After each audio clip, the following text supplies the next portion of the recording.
O ano de 2026 vai ser um ano decisivo para o futuro do Brasil, porque nós estamos vendo um governo federal totalmente perdido na condução da economia, uma dívida pública está saindo fora do controle, e isso significa tempos sombrios pela frente. Eu fui por inconformismo, por indignação com o que fizeram em Minas Gerais. E teve um partido que destruiu, arrasou com Minas Gerais. Será que eu preciso falar o nome mais uma vez? O que eu quero é contribuir. Eu não tenho nenhum plano pessoal de poder. Eu já falei que eu tenho 2 planos para 2026. Fazer meu sucessor em Minas Gerais e também participar, não sei se como candidato, apoiando o candidato, da eleição presidencial. E é a direita que vai levar o Brasil para o caminho certo. A esquerda, nós estamos vendo, está levando para o precipício. Exatamente a repetição da crise de 2015 e 2016. Nós assumimos um estado, ô Salomão, em que a situação, eu posso te dizer, era assim, o caos. O PT tem essa bandeira social.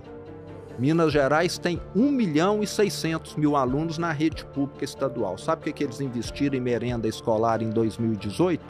20 milhões de reais. Isso dá mais ou menos R$1 por mês por aluno, aproximadamente. O maior desafio não foi ser eleito, não. O maior desafio foi tirar o Titanic do fundo do mar. Se eles não tiverem essa visão de corrigir por bem, eles vão ter de corrigir por mal. Amanhã a bomba vai explodir de novo. Lá em Minas, eu já falei, pode trazer o prêmio Nobel de Economia para administrar o Estado, que não tem solução. Porque você não tem uma receita que acompanha o crescimento da dívida. Só que o PT parece que quando uma coisa dá certo, ele faz questão de querer revê-la. Ele acha que ele pode fazer melhor, né? Deu errado no mundo inteiro, mas nós vamos tentar aqui, porque aqui pode dar certo. A sua sensação hoje de que você olha assim para o Brasil, olha para Minas, é mais de que a gente tem capital humano e dá para fazer, dá para a gente realmente fazer o país virar, o país ir na direção certa? Ou é de, rapaz, é trabalho demais, o Brasil realmente vai ser isso daqui para sempre?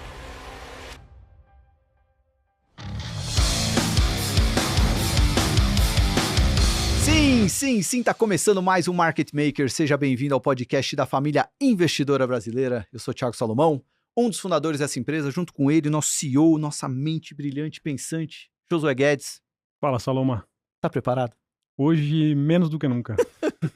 Josué, hoje vai ser um episódio muito especial. Uma pessoa que a gente já queria tanto tempo trazer aqui. Market Maker já tem falado com tantos investidores, pessoas que já fizeram acontecer no Brasil, e hoje a gente pode dizer que estamos diante de uma das principais lideranças do Brasil hoje e certamente do Brasil que veremos nos próximos anos. Com muita honra que vou deixar Josué apresentar nosso convidado Romeu Zema. Quem que é Romeu Zema, Josué? Bom, natural de Araxá, no interior de Minas Gerais, Romeu Zema iniciou sua trajetória ainda menino, entre galões de óleo e pneus no posto de gasolina da família. Filho de empresário, construiu do zero um império varejista com mais de 800 estabelecimentos para o Brasil, especialmente em cidades pequenas, gerando milhares de empregos. Inconformado com os entraves da burocracia brasileira, decidiu trocar o conforto da iniciativa privada pelos desafios da vida pública, numa história um tanto intrigante. Em 2018, foi eleito governador de Minas Gerais com a promessa de aplicar os princípios da meritocracia e da gestão empresarial no setor público. Reeleito em 2022 com 56,2% dos votos no primeiro turno, Zema lidera um estado com mais de 600 mil servidores. Sua administração promoveu uma reforma administrativa que reduziu o número de secretarias para 12 e extinguiu cerca de 3.600 cargos comissionados, prevendo uma economia de 1 bilhão durante seu mandato. Neste episódio, vamos explorar a jornada de quem vendeu 47 geladeiras para convencer o pai que era possível fazer diferente e acabou se tornando um dos nomes mais respeitados da nova política brasileira. E, claro, falaremos também sobre 2026 e o futuro do Brasil. É isso. Bem-vindo, governador, ao Market Makers. Agradeço muito, Salomão, Josué, a oportunidade de estar aqui. Só escuto boas coisas a respeito do podcast de vocês.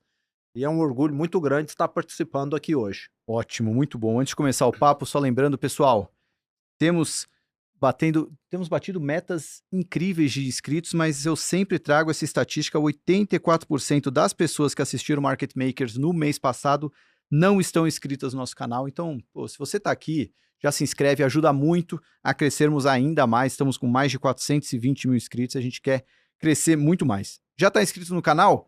Você pode apoiar o Market Makers. Clica aí no YouTube em Seja Membro e por menos de R$8 por mês você pode ver todos os nossos vídeos sem as propagandas do YouTube e ter prioridade para mandar perguntas nas lives que a gente faz aqui.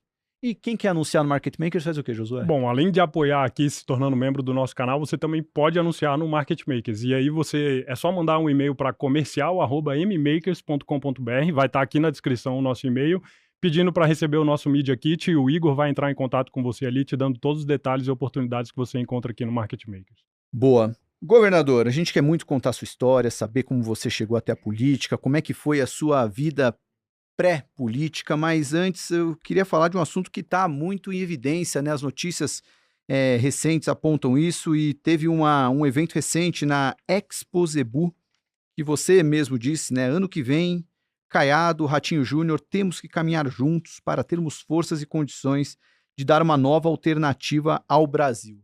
E a gente também tem visto, até o próprio ex-presidente Michel Temer tem falado sobre uma articulação desses líderes de direita para pensar num governo unificado em 2026, a partir de 2026. Então, quero começar a conversa já com esse assunto mais quente. Como é que vocês estão vendo 2026? Como é que vocês estão se preparando? Como é que vocês estão se mobilizando diante do que a gente pode ver ano que vem, ano de uma eleição muito importante que a gente vai ter? Exatamente, Salomão. O ano de 2026 vai ser um ano decisivo para o futuro do Brasil, porque nós estamos vendo um governo federal, PT, totalmente perdido na condução da economia, uma dívida pública que está saindo fora do controle, e isso significa tempos sombrios pela frente. E nós, governadores de direita, temos mostrado que é possível ter responsabilidade fiscal, né? Não fazer gastança, ter uma equipe de gente competente e não ideólogos trabalhando, como infelizmente ocorre no PT. E nós queremos que o Brasil volte a pender para a direita, que é o que a maioria da população já enxergou e já está muito claro, pretende fazer no ano de 2026. E eu sempre digo que eu sou uma pessoa que veio para a política mais recentemente, o que eu quero é contribuir. Eu não tenho nenhum plano pessoal de poder, eu nunca havia disputado uma eleição até 2018, quando eu entrei na política, e eu fui por inconformismo, por indignação com o que fizeram em Minas Gerais.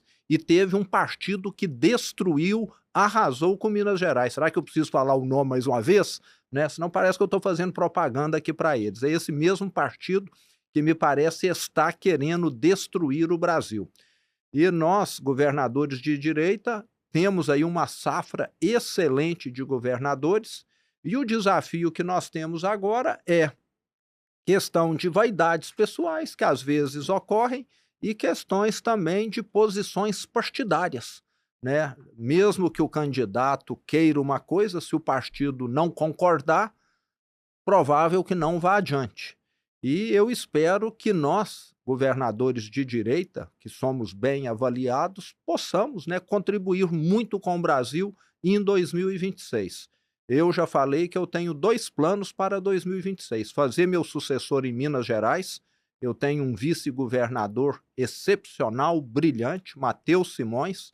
Eu gostaria muito de ver, dar continuidade ao trabalho que nós estamos fazendo. E também participar, não sei se como candidato, apoiando o candidato, da eleição presidencial. Eu quero contribuir para um Brasil melhor, e é a direita que vai levar o Brasil para o caminho certo. A esquerda, nós estamos vendo, está levando para o precipício. E nós estamos vendo exatamente a repetição da crise de 2015 e 2016. Vai vir pela frente uma recessão, vai vir pela frente quebradeira, desemprego, e vai precisar de alguém para corrigir. E quem corrige é sempre a direita. Uhum. Até a gente, na ordem, não vai ser na ordem cronológica de publicação, mas a gente gravou recentemente com o ministro Henrique Meirelles, foi o ministro da gestão Temer no pós-impeachment. Ele teve que consertar. Exatamente. Ele sabe muito bem. E a gente até falou sobre isso com ele, né? Dessa responsabilidade que às vezes o Brasil esquece disso, né? A gente vai completar 18 anos de PT nos últimos 24 anos, né? E a gente acaba vendo essa repetição dos erros do passado e tendo que consertar depois, né? Mas ainda sobre isso, como é que está esse processo de articulação? É uma vontade sua? Já está havendo essa articulação? Porque a gente viu já o Temer falando um pouco nos bastidores, a gente sabe que a leitura política do Michel Temer é louvável, né? Ele sabe entender como vão se mover as peças, mas como é que estão quem está na ativa, os governadores de fato? Vocês já têm se mobilizado, têm conversado? Então, nós, governadores de direita, e nós temos ainda um grupo, né, de governadores de direita, que é o grupo do COSUD, né? Nós até temos encontros regulares. O COSUD é o consórcio Sul-Sudeste. Os 7 estados que fizeram, né, um consórcio lá em 2019, nós começamos a nos reunir. Desde o início desse trabalho, estamos eu, o Ratinho e o Eduardo Leite, né? E depois chegou o Tarcísio, né? E tivemos aí uma troca de governadores no Rio de Janeiro, em Santa Catarina, mas desde o início somos nós 3 e temos um alinhamento muito grande, ainda temos governador Caiado também. Agora, como eu disse, esse alinhamento, que seria muito desejável e que eu sou totalmente a favorável, depende aí também dos partidos, né? Tem partido que fala para o seu candidato lá, não, nós queremos ainda por hora aguardar mais. Mas o Brasil, na minha opinião, precisa sim dessa aliança da direita e eu sou totalmente favorável a que caminhemos juntos. Já escutei aí especialistas em eleição falando que deveria se lançar só um candidato, seria o ideal mesmo, a direita toda se unir em prol de um nome, aquele que for mais viável. E se não tiver um nome único no primeiro turno, que vá 2 ou que vá 3 e que todos no segundo turno trabalhem unidos. Mas aí você pode ter também algum problema, pode chegar um outsider e ficar em segundo lugar e esse outsider ir para o segundo turno. Então, seria muito bom, sim, Salomão, esse trabalho, mas, mais uma vez, depende dos partidos, entendeu? Eu acho que os candidatos, pelo que eu conheço, pré-candidatos, né, ou possíveis candidatos, nem sei como está tratando essa questão nesse momento, está muito longe ainda, deveriam estar realmente pensando seriamente, porque nós temos um adversário em comum que é a esquerda, que é quem está destruindo o Brasil. E como que se encaixa aí a questão do Bolsonaro, que ainda está aí, tem toda uma questão judicial nesse processo ainda aí a ser julgado, né? Tem algumas variáveis, né? Mas essa movimentação, ela une os governadores, né? Mas muitos falam que a vinda do Bolsonaro possível em 2026, se ele vier, né, se fosse candidato, né, seria a oposição ao governo Lula, mas com essa movimentação toda, se ela se fragmenta, né, teriam mais de um candidato. A ideia é trabalhar em torno de um nome viável entre os governadores para poder fazer uma candidatura que faça jus à direita em termos de número, em termos de número de votos, né? A posição e o que vai acontecer com o presidente Bolsonaro é muito importante. Se ele conseguir absolvição, e eu espero que consiga, ele com toda certeza seria o melhor candidato, aquele que tem mais viabilidade, e vejo que os governadores iriam se unir em torno do nome dele. Caso ele não venha e decida apoiar alguém, com toda certeza esse nome que ele apoiar será, com certeza, aquele que terá mais chance, porque ele tem, né, um eleitorado que o respeita, que vota nele, e a transferência de votos, nesse caso, seria bastante expressiva. E seria muito bom que todos se aglutinassem, viu, Josué? O ideal seria isso, inclusive com o apoio dele, caso ele não possa ser candidato. Mas, como eu falei, nós temos aí diversos desafios e obstáculos pela frente. Falar aqui, discutir é muito fácil, mas cada partido tem uma visão diferente, tem questões pessoais dos próprios possíveis candidatos também. Então é algo que não é tão simples assim, mas que eu espero que, à medida que o tempo avance, que essas conversas venham a gerar bons frutos. Mas qual que é o cenário dos seus sonhos para a gente chegar em 2026 com chance real? Então, o cenário do meu sonho é que a direita se una, né, em torno de um nome. Esse nome eu não teria, eu acho que as pesquisas é que teriam de mostrar. Esse nome aqui é o melhor nome para a direita. E isso vai mudando ao longo do tempo. E que todos trabalhassem em prol desse nome. Isso poderia fazer com que a direita conquistasse a eleição, talvez até em primeiro turno. Se conseguir trabalhar unida. Então, esse seria o cenário ideal. Uma vitória em primeiro turno, inclusive, é uma vitória que até legitima mais o mandatário, concorda? Né? Seria muito bom. Já tem tempos que isso não acontece aqui no Brasil, não tem? Verdade. Né? Então seria muito bom. Não precisar ir para prorrogação, não é isso? Né? Quem ganha no tempo regulamentar parece que a vitória foi mais vitória, não é isso? Eu acho que, assim, obviamente, o cenário político se move muito rápido, né? Mas as pesquisas recentes mostram, né, um índice de desaprovação do governo atual que dificultaria qualquer plano de reeleição. Mas a gente sabe que até lá, muita coisa pode ser feita, muita bondade, ou bondade entre aspas, pode ser feito em prol de tentar uma vitória na eleição. E muitos outros escândalos podem aparecer também, não é isso? Tem esse outro lado, tem né? o outro lado aí, mas a gente espera realmente que a gente veja em 2026, e essa é a minha vontade, não só como investidor, mas como eleitor, como brasileiro, que a gente tem uma eleição mais voltada para as ideias, né? Que acho que o grande problema, talvez, nas últimas eleições foi um pouco dessa histeria, dessa polarização, né? E acho que essa unificação, ela de fato pode trazer essa convergência de ideias para algo mais racional. Né? E parece que o brasileiro, Salomão, está acordando para a questão assim dele enxergar que o futuro do Brasil, que o futuro dele depende das pessoas trabalhando, das pessoas tendo plano e não sobrevivendo às custas de esmola do Estado, né? Vamos dizer, de auxílio aí que temos vários. Pesquisas recentes, levantamentos recentes mostraram, né? Tem muita gente que há 10 anos está recebendo isso. E não é isso que vai levar o Brasil adiante. A pessoa que está recebendo geralmente não quer abrir mão disso, não aceita um emprego formal, aceita só um emprego precário, onde ele não se qualifica, e depois de 10 anos, 20 anos, ele vai continuar daquele jeito ali. Nós precisamos reformular, tem muita gente que precisa receber e vai continuar recebendo com certeza, mas é preciso aprimorar. Tipo assim, você está recebendo Bolsa Família, você conseguiu um emprego, então você vai ter um prêmio aqui. Falar, ó, parabéns, você vai ter. Porque hoje a pessoa não quer ir porque fala, eu estou abrindo mão. Não, vai ser o contrário. Eu tenho certeza que isso poderia ser até um divisor de águas aí.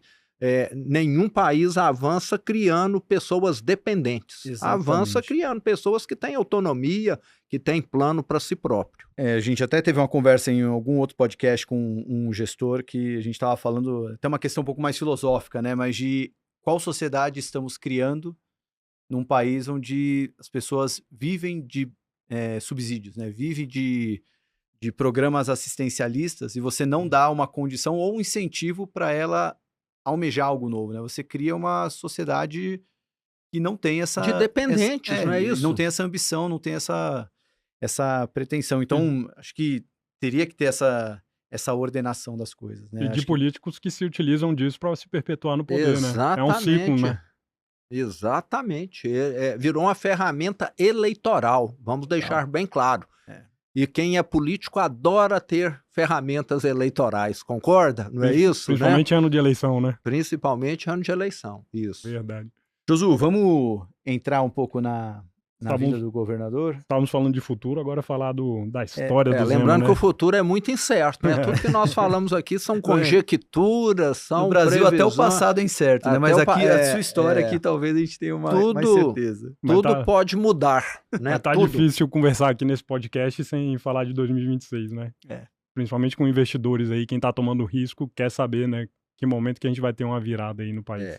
E assim, o mais incrível disso tudo é um governo acreditar que gastando mais, com a dívida pública crescendo do jeito que está, que as coisas vão dar certo. Não é? Eu não sei o que se passa na cabeça de quem pensa isso. Não é? É a mesma coisa que alguém sair gastando adoidado aí o salário, endividando e achar que amanhã Deus vai abençoá-lo, né? Parece que é alguma coisa assim.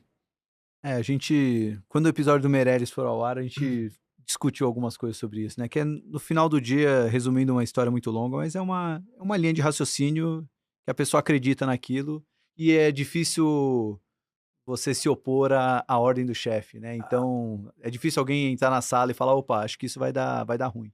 Então, acho que isso ajuda a explicar. Tá certo. Vamos lá, Josu, eu acho que você trouxe aí uma pauta legal. Vamos falar do pré-governador, né? Com certeza. Acho mais legal começar aqui.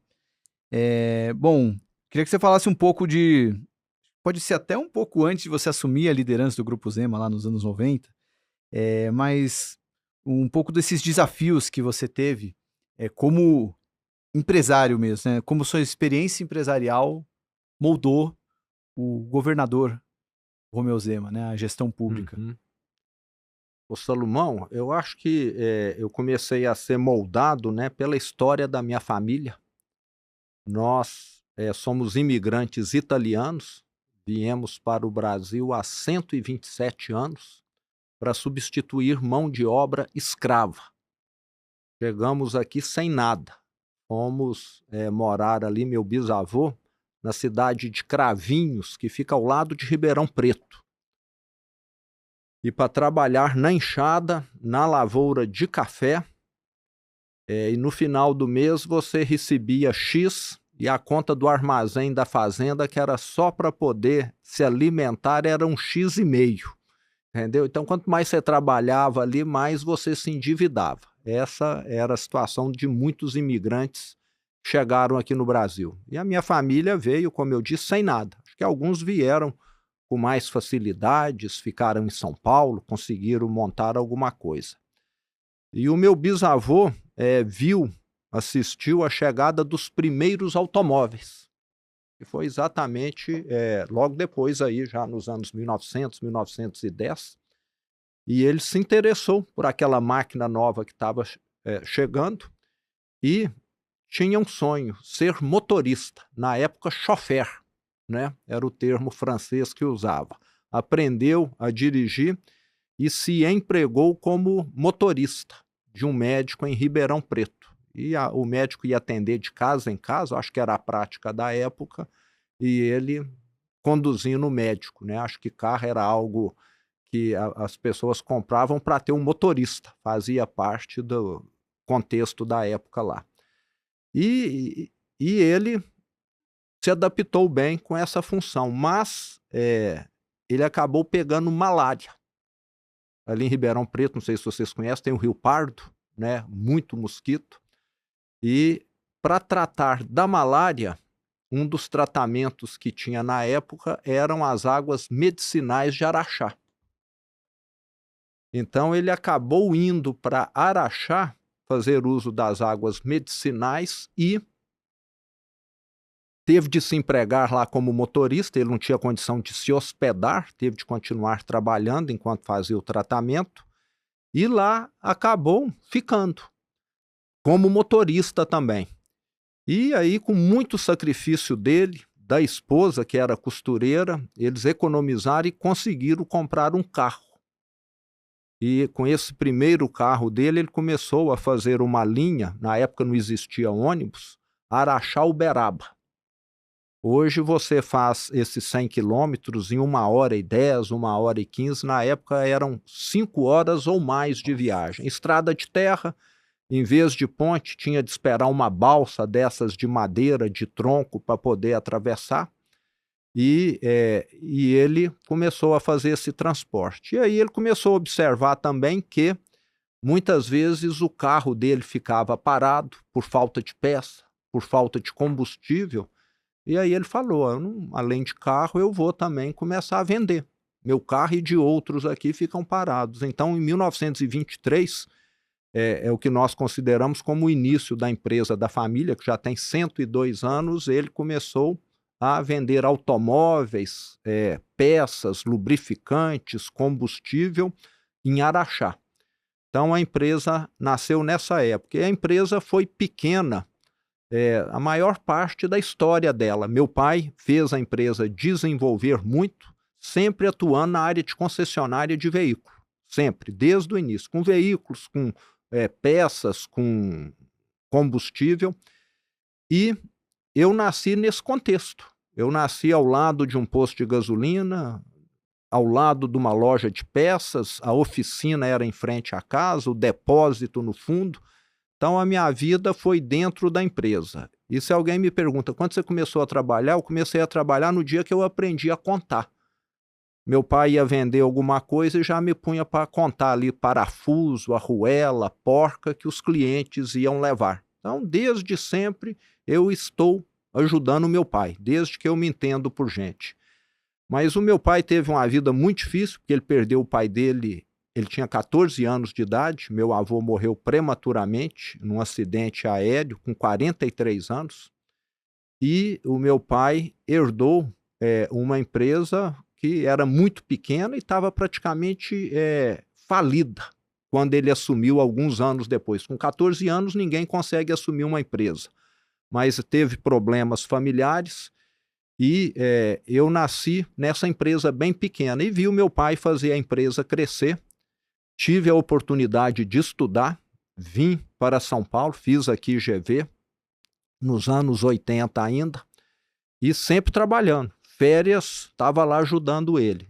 Aqui estudando, estava aqui resolvendo problemas da empresa também. Era como se fosse um emissário da empresa em São Paulo.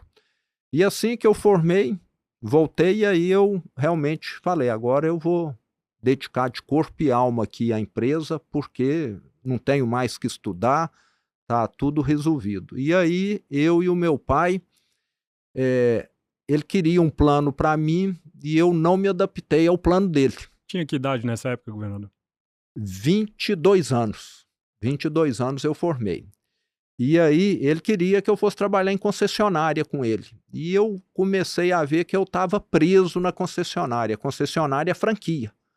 Você queria abrir uma filial na cidade vizinha, não podia, porque a região era de outra cidade.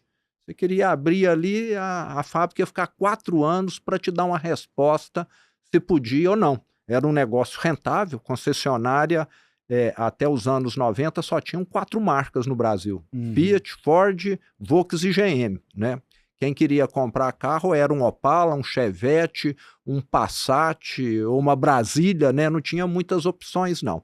Eram essas aí as opções. E eu vi que nós tínhamos lá um outro negócio que o meu pai não gostava de forma alguma, que era um varejo, loja de móveis e eletrodomésticos. E eu falei, eu vou querer mexer com isso aqui. Ele falou, não vai não, isso aqui é muito ruim. Você precisa vender 40 geladeiras para ganhar o que eu ganho vendendo um Chevette.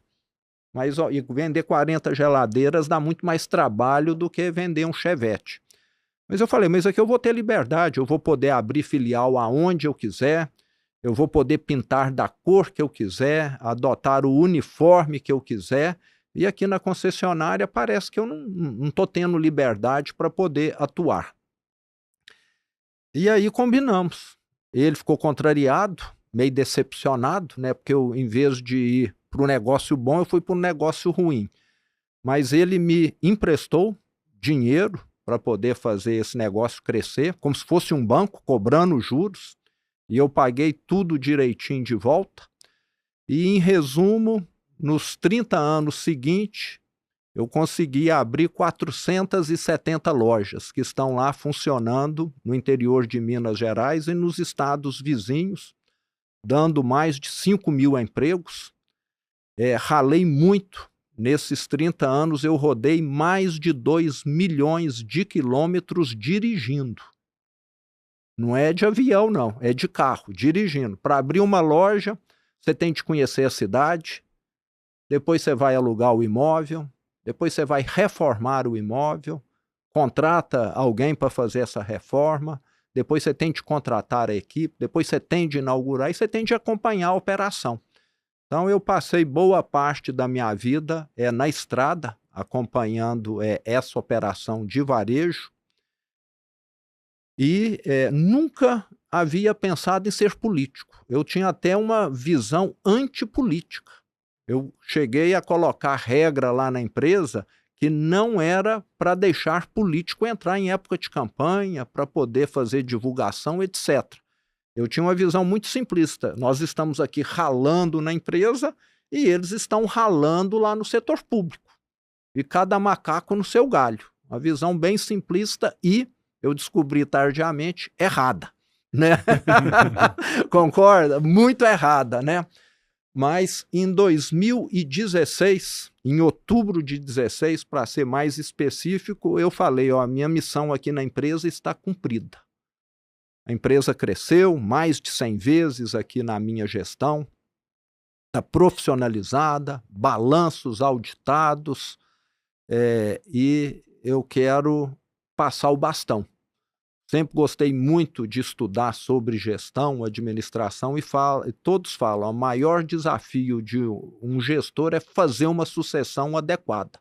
E eu falei, eu quero fazer a minha sucessão enquanto eu estou novo ainda. Se alguma coisa der errado, eu ainda posso voltar e reassumir. Mas deu certo, foi bem encaminhado, a empresa está lá estruturada. Varejo, nos últimos anos, tem passado por um período difícil, vocês têm acompanhado aí, né? Varejo de bens duráveis, muitas empresas sumiram. Lá em Minas, sobramos nós e uma outra rede, só, uma rede no sul de Minas. Os demais acabaram. As grandes, que existiam há 15 anos, há 20, infelizmente não sobrou ninguém.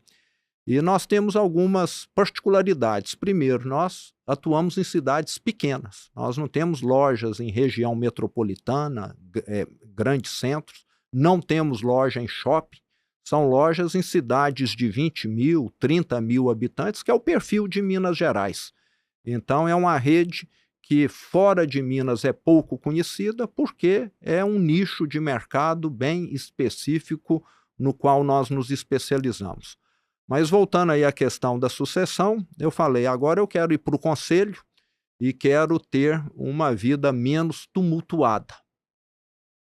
E no ano de 17, realmente eu tive um ano diferente. Eu fui para os Estados Unidos conhecer startups, li muito mais do que eu já lia, contribuí com a empresa de outra forma, não como executivo, e no final do ano de 17 vem um convite do Partido Novo. 2018 tem eleição para governador e nós queremos te convidar para ser candidato. Alguém que nunca foi candidato, que não gostava de política, falaria o quê? Não, né? E foi o que eu falei. Falei, não vou de jeito nenhum, não gosto de política e não é minha praia. Mas o que aconteceu a partir daí? Eu estava lá dormindo à noite, acordava, ficava pensando, gente, o que me impede de ser candidato? E eu sempre critiquei tanto o setor público. Teve uma vez que nós construímos um posto numa estrada, o posto ficou pronto 3 anos, aguardando uma assinatura e um carimbo da Secretaria do Meio Ambiente de Minas Gerais. Em vez de dar emprego lá para 70, 80 pessoas, nós ficamos dando emprego para 3 vigilantes tomar conta daquele posto lá.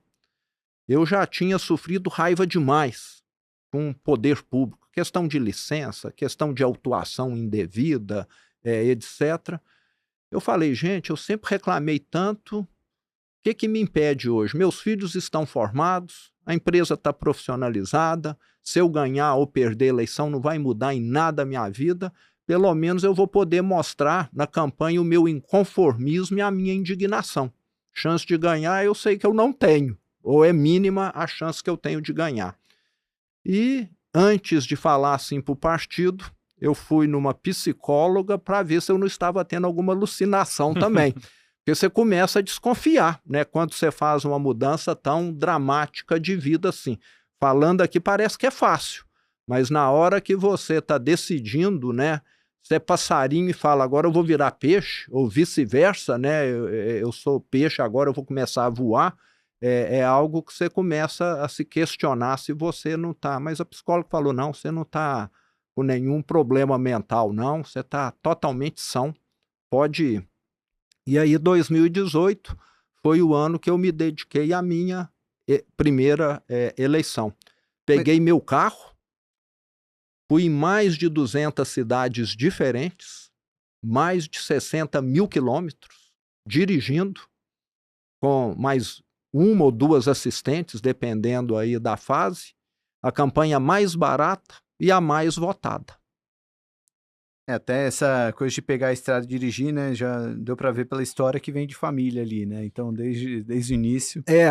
Deu para perceber isso. Pô, quando seu pai falou que não gostava de imóveis eletrodomésticos, eu até ia falar, ó, se me perguntasse na época a opinião, eu ia falar, ó, seu pai tá certo, porque dá um trabalho bombar com esse setor.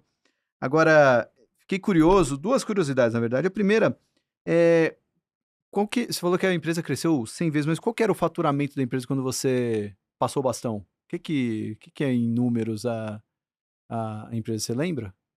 Quando eu passei lá em 2016, devia ser alguma coisa 1,2 bi aproximadamente. E hoje está mais ou menos, acho que o dobro disso. Muito bom. Como é que foi esse contato com o Novo?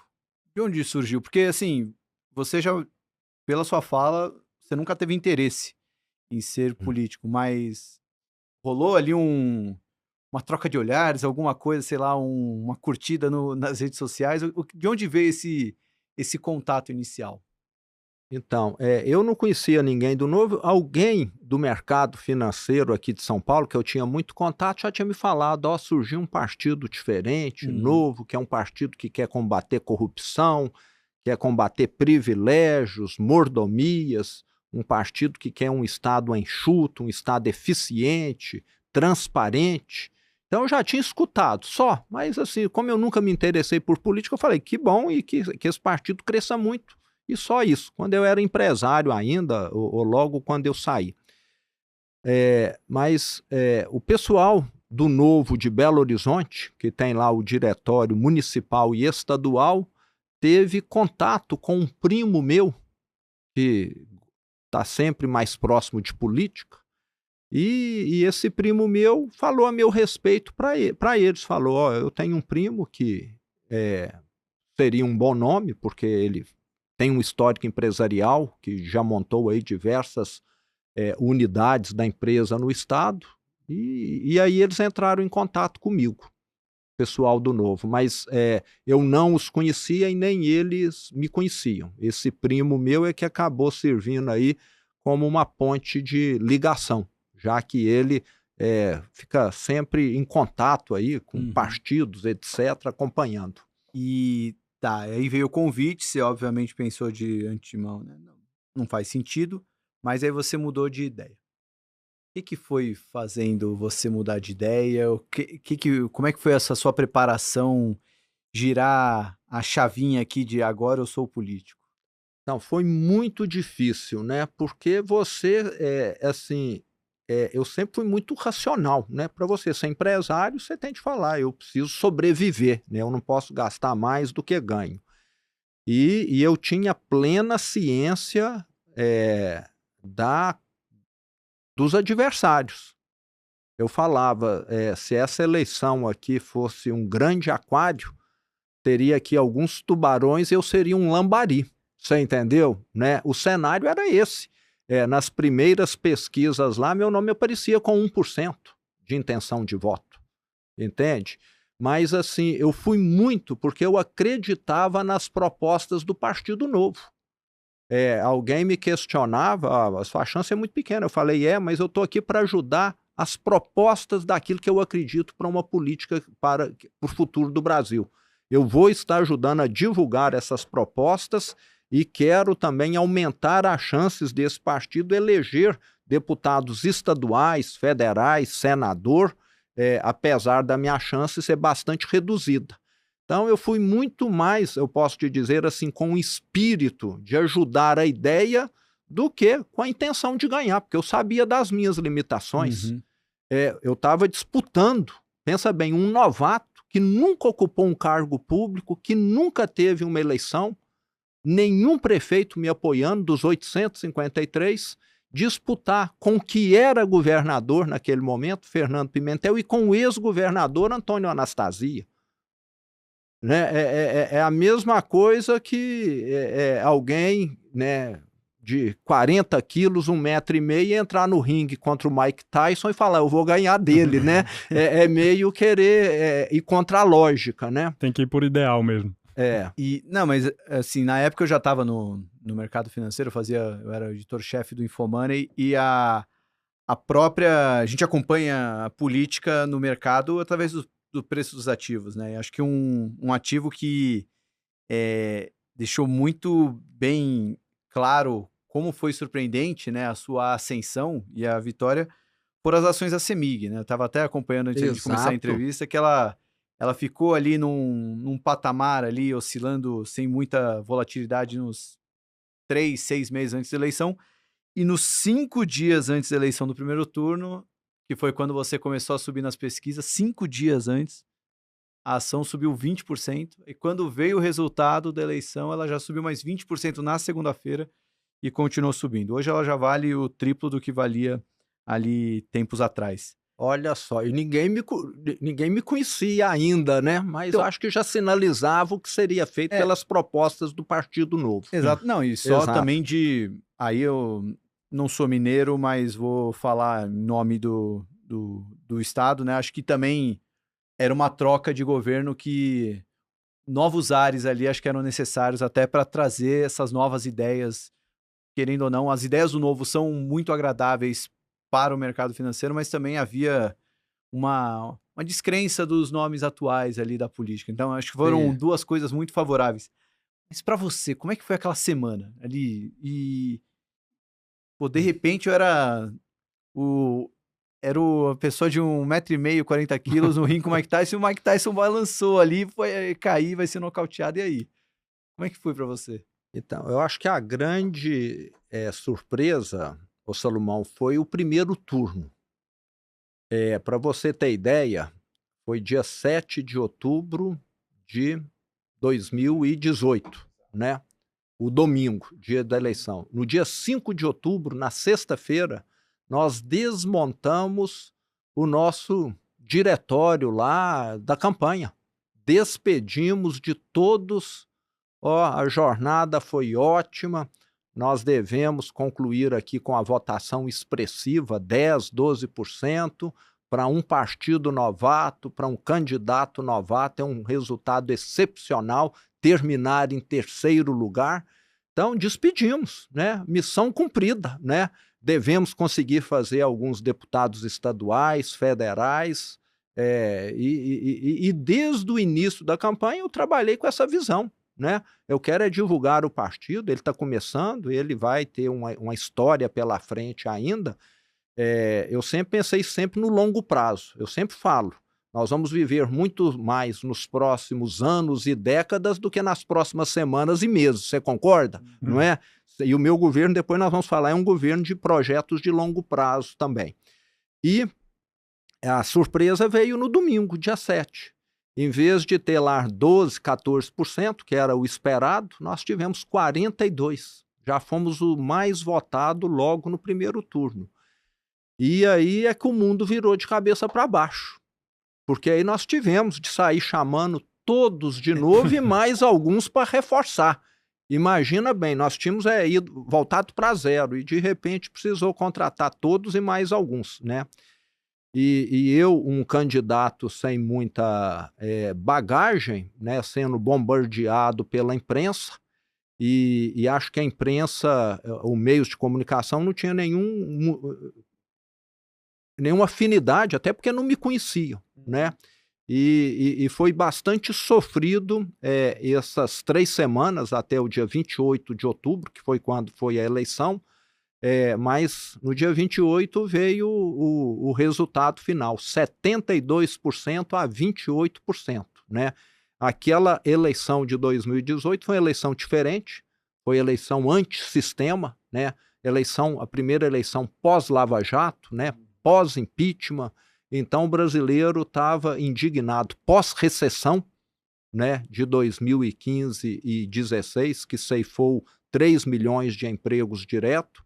Mas, assim, para mim, naquele momento, foi tudo muito, meio que, vamos dizer, assustador, né? Alguém vê tudo aquilo acontecendo e sem ter um histórico, né? É a mesma coisa quem nunca operou um dedinho já vai operar um coração, né? Vamos dizer que é mais ou menos isso aí. Mas eu sou disciplinado, estava muito bem assessorado também pelo próprio pessoal do Partido Novo, pelo próprio pessoal que estava me acompanhando ali, que já tinham bagagem.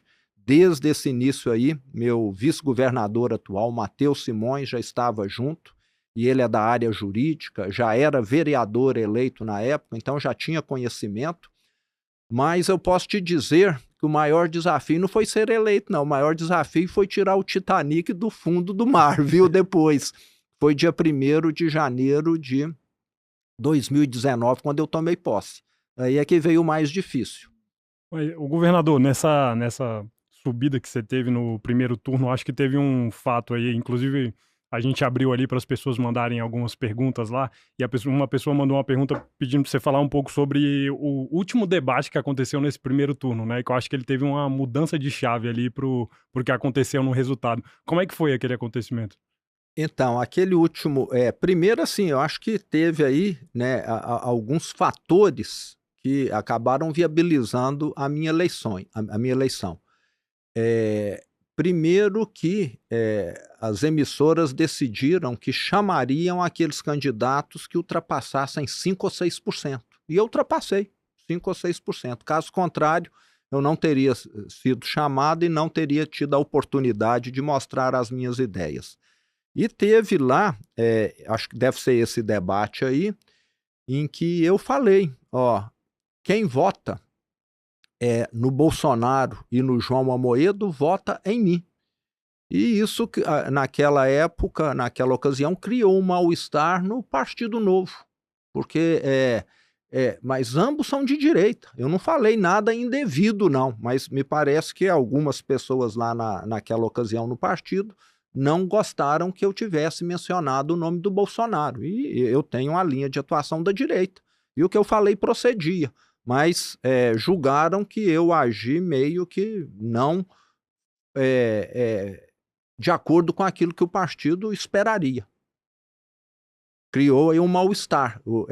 Teve gente, depois eu fiquei sabendo do partido, que queria até a minha expulsão, etc., devido a eu ter tido esse posicionamento. Não falei nada de errado.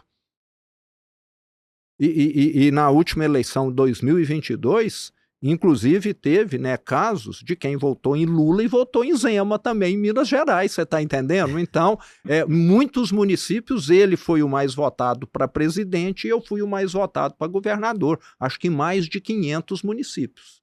Segundo turno, em 2022, você foi eleito no primeiro turno com 56%, né? 56%, isso. Tá pensando em falar já do primeiro mandato? Sim, eu queria entrar nesse... Posso fazer uma pergunta antes do Zema empresário? Cara, você é o CEO, velho. Pra gente saber um pouco aí da linha de atuação, Zema, a gente fala aqui com muitos investidores, inclusive a gente fala com founders também de empresas aí, e é impressionante o sucesso que você teve na vida empresarial, né? E tô querendo saber um pouco da sua cabeça, como é que você era como gestor, um administrador de empresa, né? Como é que você construiu a sua empresa pra gente entender um pouco mais sua linha de raciocínio? Então, eu sempre gostei, e faço até hoje isso como governador, de estar em contato com o chão de fábrica. Isso parece que faz parte do meu DNA, né? Eu toda semana em Minas Gerais eu estou no interior do estado. Acho que não tivemos nunca um governador que esteve sequer na metade das cidades que eu já estive. Acho que eu já passei de 400 cidades diferentes que eu fui como governador. 400 cidades diferentes. Mas se pegar Uberlândia, eu já devo ter ido a Uberlândia 18, 20 vezes. Estou contando uma, Uberlândia. Juiz de Fora não deve ficar muito para trás disso, contando uma vez. 400. Por aí você vê a quantidade de tempo que eu passo no interior do estado. E me parece assim, quando você está em contato com o chão de fábrica, no caso da empresa era em contato com a loja, com os vendedores, com o gerente, você toma conhecimento daquilo que está acontecendo de uma maneira que nenhum relatório, nenhum sistema te informa. Não tem sistema que te informa que o funcionário está com o olho brilhando, que o cliente está reclamando de tal coisa. Eu sei que pelo 0800 da empresa você consegue acompanhar alguma coisa. Mas quando você está ali, no chão de fábrica, você vê às vezes oportunidades que nenhum relatório financeiro te mostra, que ninguém te conta e que você acaba enxergando. Então, eu sempre tive essa forma de lidar bem próximo, vamos dizer, da operação. Gosto muito de delegar também. Muitas consultorias já me criticaram. Não, você delega demais. Mas se eu não confiar no meu exército, eu vou confiar no exército do adversário, então? Você concorda? Não é? Eu confio. Já me decepcionei muitas vezes, né? Mas acho que decepção faz parte, frustrar, né? Uma pessoa que faltou com honestidade, com ética, que cometeu desvios de conduta, de mercadoria, de recursos, etc. Mas acho que até quando você confia, eu acho que até você está valorizando a pessoa. Você está falando, eu acredito que você é honesto, até que você prove o contrário. E posso te dizer que acho que 99% das pessoas são honestas, que foi uma minoria que deu esse dissabor, que deu essa decepção aí na minha vida empresarial. Então, acho que valeu a pena ter acreditado nas pessoas e eu via a empresa também, ô Josué, muito mais como uma missão do que como algo para me satisfazer. Da mesma forma que eu vivia, quando praticamente eu era estudante, comecei minha vida de empresário, eu vivo hoje. A empresa cresceu, mas eu não mudei meu modo de viver, não. Para mim, a empresa é para melhorar a vida das pessoas, de quem trabalha nela, gerando oportunidades, dos clientes que passaram a ter condição de comprar um produto que, caso contrário, não teriam. E nós fomos colocar essas lojas, vamos deixar aqui bem claro, aonde em 90% das vezes, ou 80%, o cliente não tinha opção de estar fazendo aquela compra como nós passamos a oferecer. Eu lembro muito bem, as primeiras lojas que eu abri foi na época da inflação alta ainda, né? Antes de 94. Lá em 94, acho que a gente tinha umas 15, 20 lojas, quando veio o Plano Real. E logo que veio a estabilização da moeda, deu para parcelar em prazos maiores. E eu lembro, os concorrentes só aceitavam vender em 3 pagamentos com cheque pré-datado. Eu fazia carnê em 12 pagamentos. Falava, aqui você não precisa dar cheque nem pagar em 3, você vai pagar em 12. E a nossa loja era mais bonita, era mais limpa, mais bem iluminada. A equipe estava treinada, uniformizada. Então, nós fomos para oferecer algo que os clientes não tinham. Lembrando mais uma vez, lojas no interior de Minas, em cidades pequenas. Então, muitas vezes nem existia aquela atividade em alguma dessas cidades, entende? Então, isso contribuiu. E dando empregos que naquela cidade são considerados empregos bons. Todo mundo registrado, ganhando 1,5 salário, 2 salários, com plano de saúde, com uniforme, com outros benefícios, com oportunidade de crescer profissionalmente.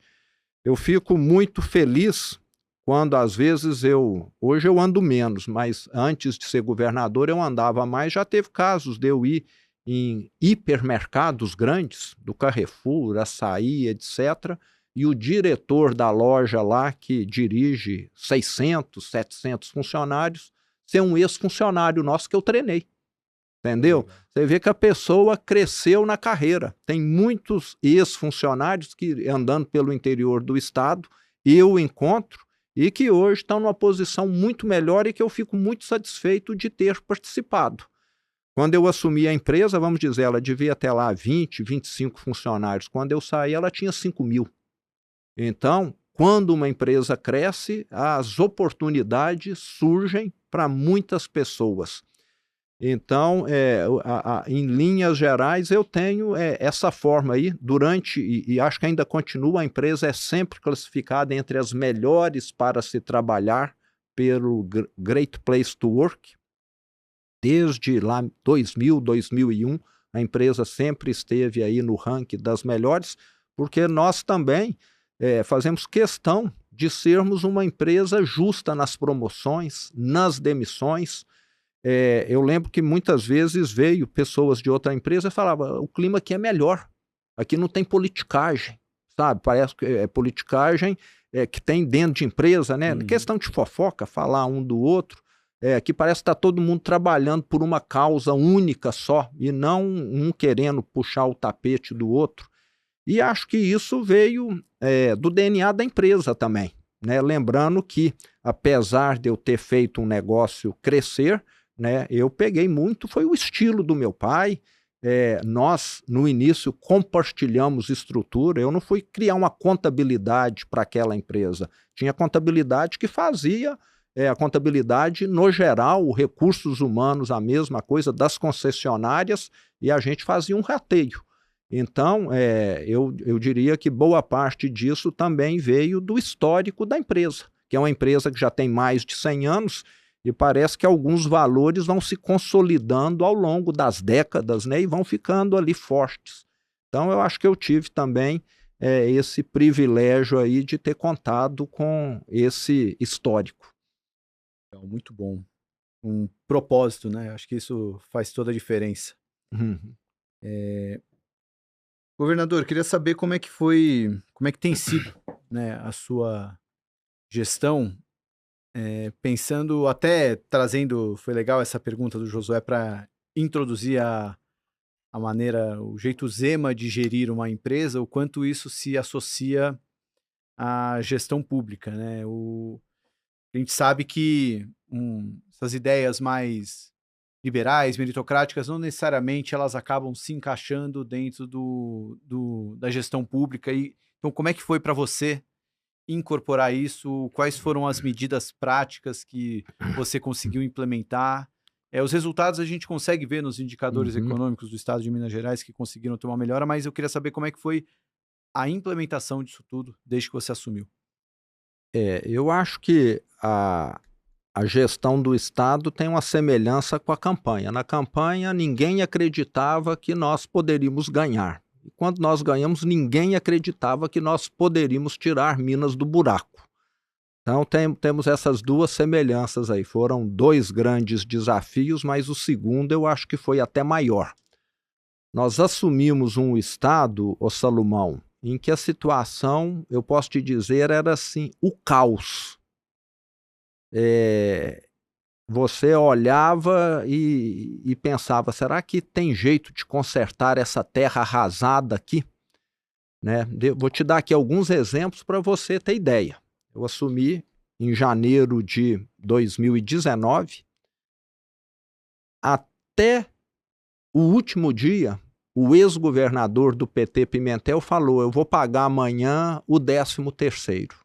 E não pagou. Até o último dia. Amanhã eu estou pagando, amanhã eu estou pagando. Assumi sem ele quitar.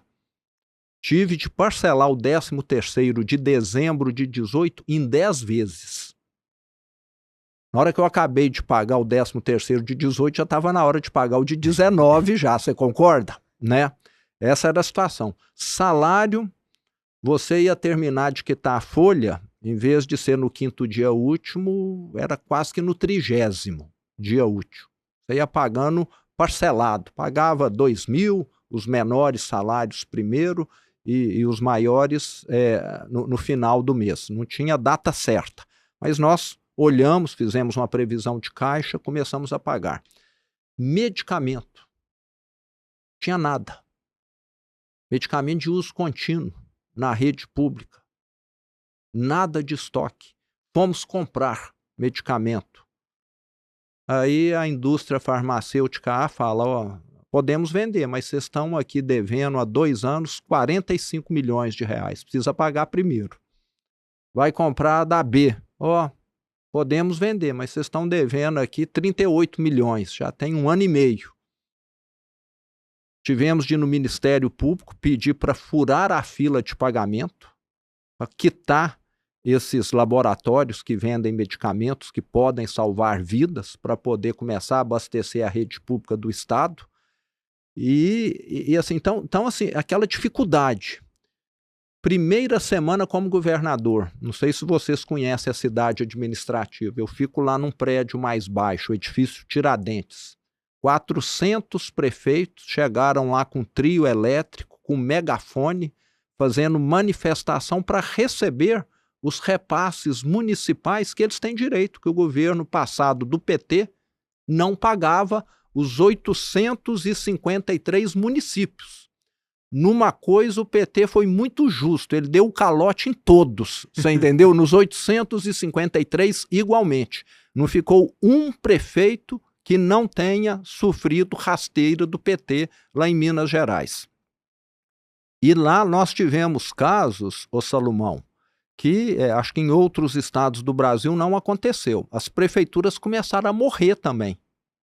É como se eu estivesse aqui morrendo de hemorragia e começasse a tirar o seu sangue e daqui a pouco você começa a entrar em falência também.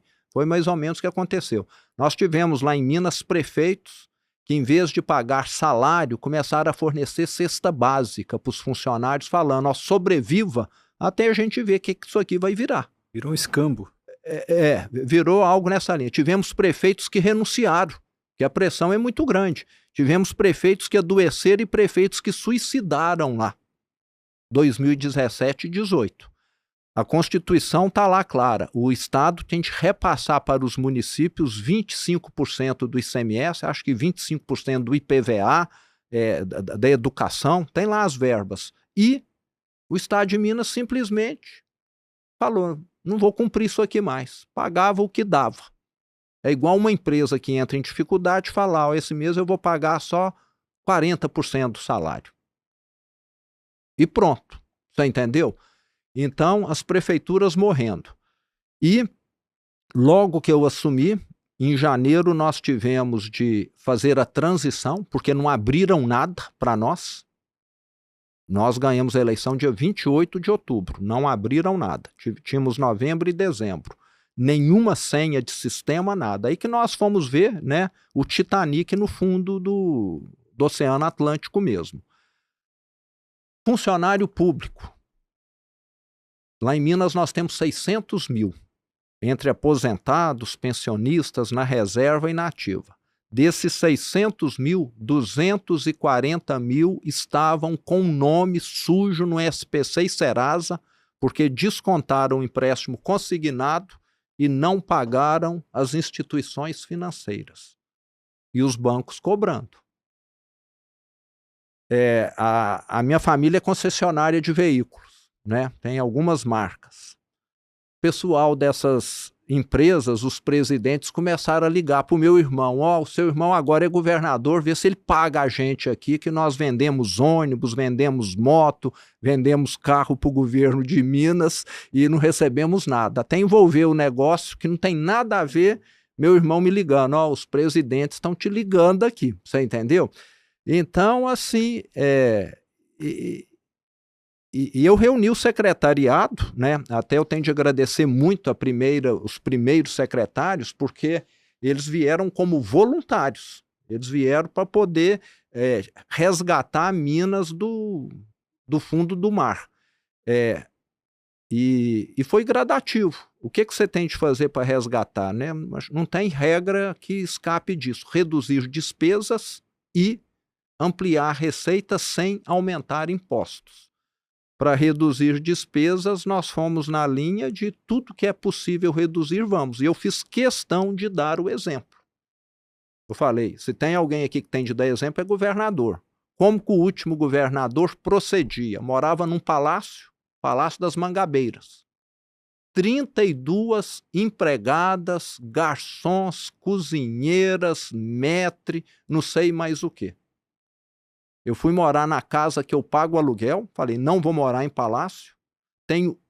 Pago o aluguel da minha casa e tenho uma empregada que eu pago do meu bolso também. Ex-governador, Palácio das Mangabeiras é no oposto da cidade administrativa. Helicóptero todo dia, para ir e para voltar. Eu aluguei uma casa perto da cidade administrativa, 20 minutos de carro, eu estou lá no meu local de trabalho. Elevador privativo. Governador e vice-governador tinham 6 elevadores privativos à disposição. 6, não é 1 nem 2 não, 6. Não sei o motivo. Desativei e desliguei todos. Uso o mesmo elevador que os demais funcionários lá do edifício Tiradentes utilizam. E por aí vai. E fiz o mesmo com secretários. Vários secretários no passado não tinham privilégios, mordomias, e eu cheguei para todo mundo e falei, aqui nós temos de acabar com tudo. O Estado está falido, tem gente morrendo por falta de medicamento, nós vamos ficar aqui vivendo com privilégio, com mordomia, e as contas foram melhorando ao longo do tempo. Entre administração direta, estatais e autarquias, nós reduzimos mais de 50 mil cargos. 50 mil cargos não é pouca coisa, não. Quantas empresas no Brasil têm 50 mil funcionários? Acho que você conta no dedo das mãos. Não são muitas, não. E 2018, que foi o último ano do governo PT, o déficit foi coisa de 11, 12 bilhões. No primeiro ano do meu governo, ele já caiu para 8, com essas medidas que nós tomamos. Depois caiu para 5 ou 4.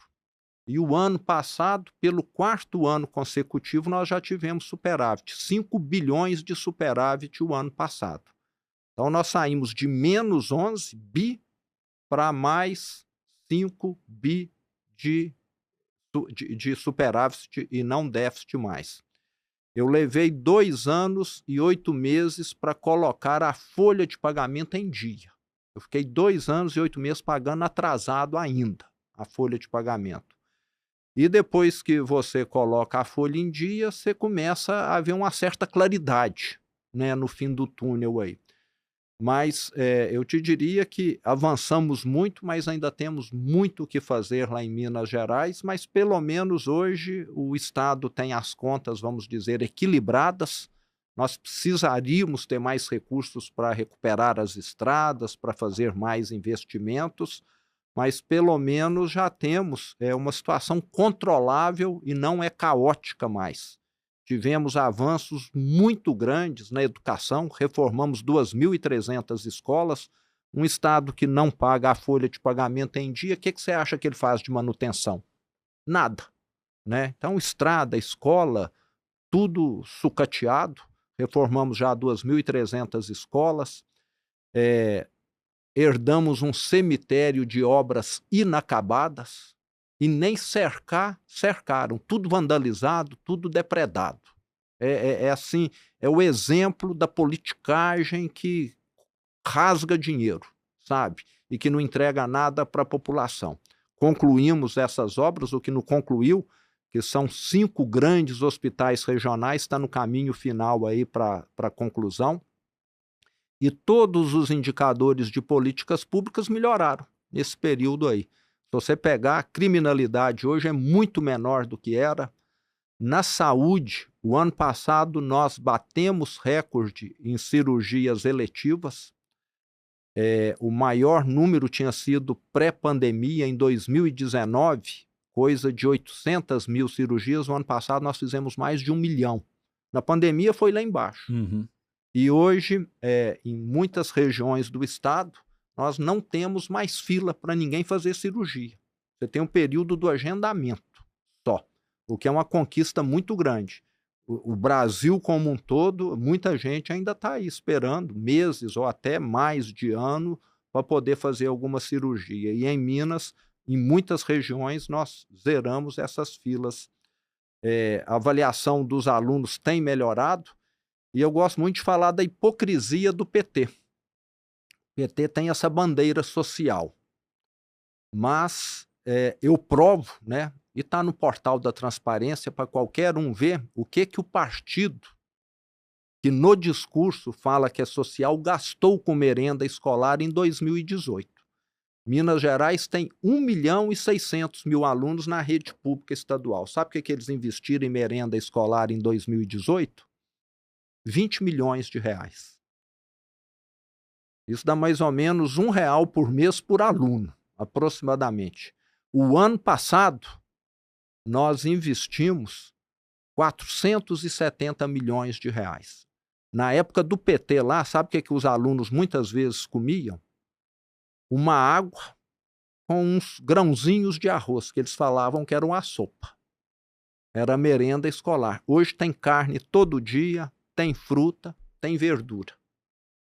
E não foi por acaso que o ex-governador nem ir para o segundo turno foi, né?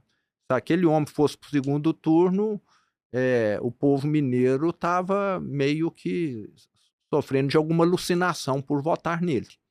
Então, num ponto, eu posso dizer que a imagem do partido lá em Minas ficou assim a pior possível, porque foi uma gestão que realmente fez o Estado retroceder mesmo.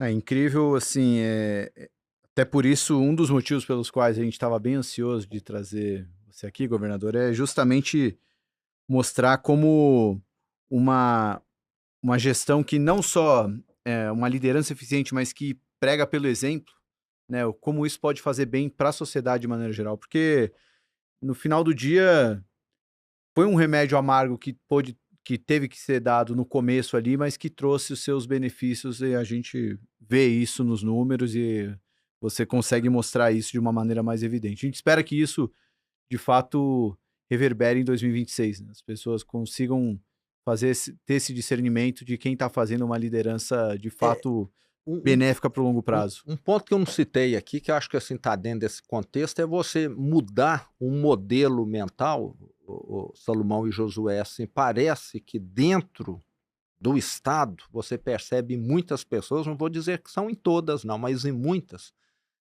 que toda aquela estrutura, tudo aquilo é para satisfazer um grupo. Eles esquecem que eles estão ali para poder atender as pessoas, que todos pagam impostos no Brasil. E acho que o fato de eu vir de uma empresa de varejo que sempre precisou prezar por um atendimento deve ter ajudado a mudar um pouco esse modelo mental, que ainda precisa mudar muito. Eu vejo gente lá que só olha para o próprio umbigo. O meu setor aqui precisa de mais gente. Mas não está preocupado se está atendendo mais pessoas, se está melhorando o serviço que presta. Só quer encorpar, só quer mais poder, mais cargo. Então, acho que essa visão que eu sempre tive ajudou a mudar um pouco. Não vou falar que está no ponto ideal, não. Tem muito o que avançar ainda. Mas o Estado no Brasil, quando eu falo Estado, é prefeitura, são os estados, é a União, as autarquias, têm muito essa visão corporativista. Nós somos nós, o resto é o resto. E ninguém olha, nós estamos aqui para poder servir. Então, acho que essa visão de servir, nós temos uma finalidade que é atender bem o mineiro, foi de fundamental importância para poder trilhar esse caminho aí de melhoria. Muitas vezes, infelizmente, o que se tem no setor público é desprezar o público, que nunca deveria acontecer, né? É só distribuir privilégios, distribuir mordomias, favores, e o povo, ao povo que se deu para entender, né? Então, é muito ruim você ter um país onde o Estado descolou das pessoas. Ô Zema, você ficou tanto tempo na gestão, na iniciativa privada ali, eu acho que gerir uma empresa é bem diferente de gerir um estado, né, o governo ali. O que você encontrou de dificuldades ali que você teve que se adaptar do modelo que você tinha de tocar uma empresa, um negócio bem sucedido, que eu acredito que muito dessa mentalidade você levou para dentro do governo, mas tinham coisas também que são diferentes porque é o setor público, né? Onde foi ali que você teve que encontrar um equilíbrio na sua tomada de decisão? As coisas são mais lentas por ter necessidade de passar por várias pessoas? Não, acho que sem dúvida, né? Uma empresa que tem 5.000 funcionários, acho que tem, né, um certo grau de formalização, mas um estado que tem 600.000, né, entre aposentados, pensionistas e ativos, tem uma formalização muito maior, controles muito maiores, e tem uma dinâmica diferente também, né? Na empresa você tem o conselho de administração, os acionistas, os diretores, é um público pequeno, você conhece todos, coloca todos numa mesa, se necessário, daqui 1 hora, e no Estado, muitas vezes, as mudanças são feitas através de alterações na legislação, que precisa ir para a Assembleia, que muitas vezes demandam audiências públicas, que têm um prazo para serem analisadas que está fora do seu controle. E assim, eu, de certa maneira, me frustrei muito, porque logo no início do meu governo eu encaminhei para a Assembleia Legislativa a adesão de Minas ao regime de recuperação fiscal, que é a RJ do setor público, né? E o projeto simplesmente teve, né, uma oposição lá que não deixou ele ser votado. E não há alternativa para Minas a não ser ter uma forma diferente de pagar a dívida com o governo federal, que hoje é de 165 bilhões de reais. É uma dívida monstruosa. Imagina quanto está a Selic hoje? 14,25. 14. Joga isso aí em cima disso.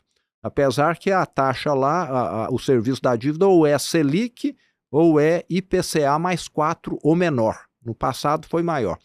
Mas essa dívida, é bom salientar aqui, eu não fiz 1 centavo dela, eu herdei. O único documento que eu não assinei como governador foi empréstimo, financiamento, que o Estado não tem nota de crédito. Então, tem essa vantagem, né? Não pode se endividar mais. E foi uma dívida que cresceu nos últimos anos numa proporção muito maior do que a economia do Estado. Quando alguns, ou jornalistas ou a mídia fala que o Propag, que foi aprovado recentemente na Câmara, visa beneficiar estados gastadores, é porque não conhece a história. Essa dívida foi feita lá na época do PROER, final dos anos 90, onde vários bancos estaduais foram vendidos, tinham passivos que foram assumidos pelos estados, e de lá para cá essa dívida teve uma correção muito superior do que a arrecadação. É igual àquela história que já aconteceu no Brasil muitas vezes do sujeito financiar a casa própria em 20 anos, em 30 anos, ele começa pagando 10% do salário, daí a 10 anos ele está pagando 50% do salário de prestação. Mais ou menos foi isso que aconteceu com os estados. E nós temos de lembrar que esse endividamento não foi para o Estado fazer investimento lá atrás.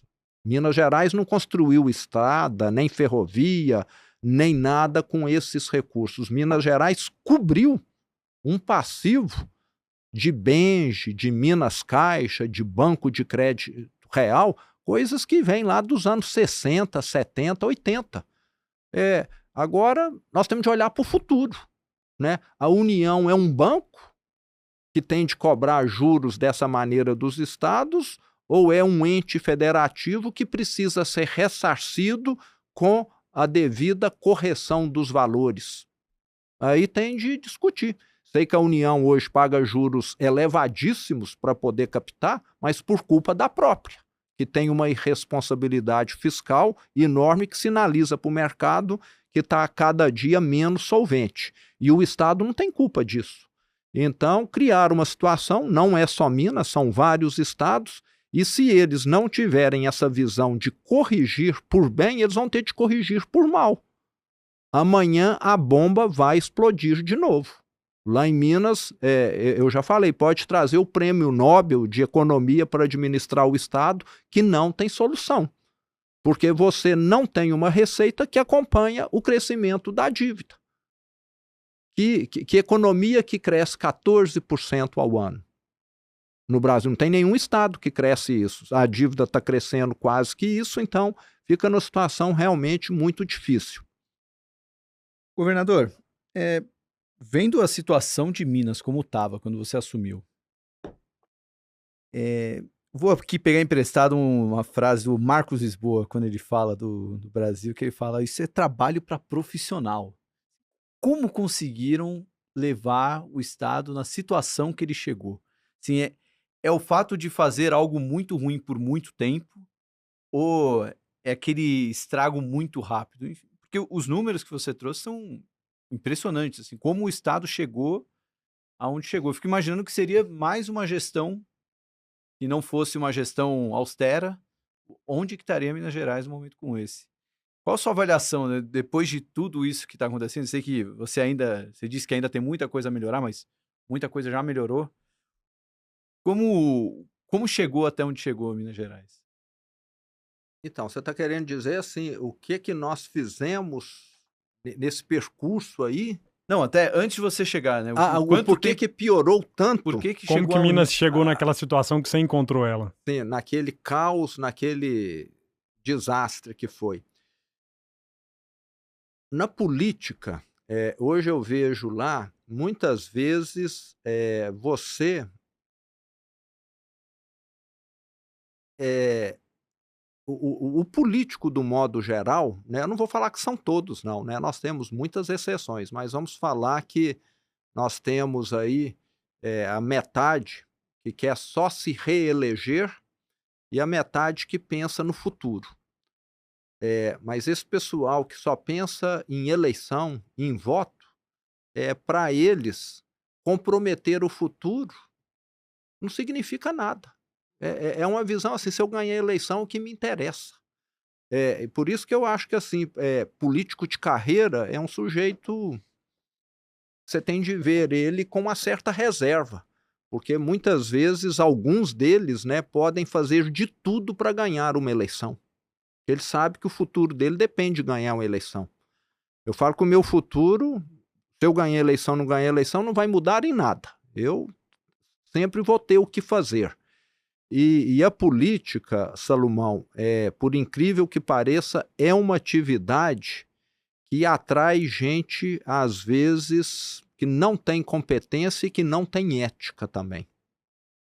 Eu já vi alguns casos, e acho que não são poucos, do sujeito que tenta diversas coisas na vida, em tudo que ele tenta, ele é mal sucedido, e aí, para a infelicidade dos brasileiros, ele fala, eu vou ser candidato, e acaba sendo eleito, entendeu? Aí, você já viu o resultado, como vai ser. E você vê, né, é um populismo, é alguém falar que está protegendo a população, enquanto, na verdade, está prejudicando. Essa questão de querer mudar essa escala 6x1, né? Um país pobre, um país que precisa exportar, né? A uma medida dessa vai encarecer tudo que o Brasil vende, tirar a competitividade. Então, assim, e tem um apelo popular, você concorda? Né? Uhum. A pessoa ganha visibilidade propondo uma medida que vai afundar o país. E aqui é o que eu estou lembrando. E lá em Minas foram muitas coisas feitas nessa linha. E assim, uma distribuição de favores em escala industrial. Você enxugar 50 mil cargos. Eu acho que tinha gente lá do PT do Brasil inteiro te pendurado na folha de pagamento de Minas Gerais. Que o PT, inclusive, tinha saído da presidência, né, com impeachment. Então, acho que um dos maiores estados que o PT tinha ainda um governador naquela ocasião era Minas Gerais. Acho que migrou tudo para lá.